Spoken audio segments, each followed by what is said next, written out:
എന്റെ റബ്ബിനറിഞ്ഞൂടെ എനിക്കെന്താ വേണ്ടതെന്ന് ഇല്ലേ? എന്റെ ഉമ്മ എനിക്ക് നല്ലതല്ലാത്തത് തരുമോ?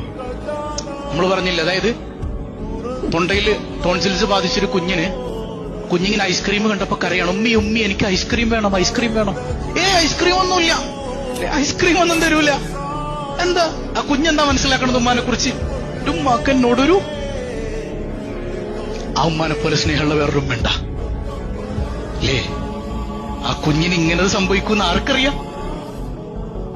എന്നാലും ഉപ്പാനേക്കാൾ എന്റെ ഭാര്യയേക്കാൾ മക്കളേക്കാൾ ഞാൻ എന്നെ സ്നേഹിക്കുന്നതിനേക്കാൾ എന്നെ സ്നേഹിക്കുന്ന ഒരു ഇലാഹ് എനിക്കുണ്ട്, ഒരു റബ്ബ് എനിക്കുണ്ട്. ഇല്ലേ? നിങ്ങൾ ചിന്തിച്ചു നോക്ക്, അങ്ങനെ ഒരു റബ്ബ് എനിക്കില്ലേ? ആ റബ്ബ് എനിക്ക് എന്ത് തന്നാലും എനിക്ക് ഗുണമാണ്. വേറെ എന്തെങ്കിലും അവൻ തരുമോ? എനിക്കെന്ത് തന്നാലും ഗുണമാണ് എന്റെ റബ്ബ്. സയ്യിദുനാ റസൂലുള്ളാഹ് മനസ്സിലാക്കാൻ അല്ലാഹു തൗഫീഖ് നൽകട്ടെ.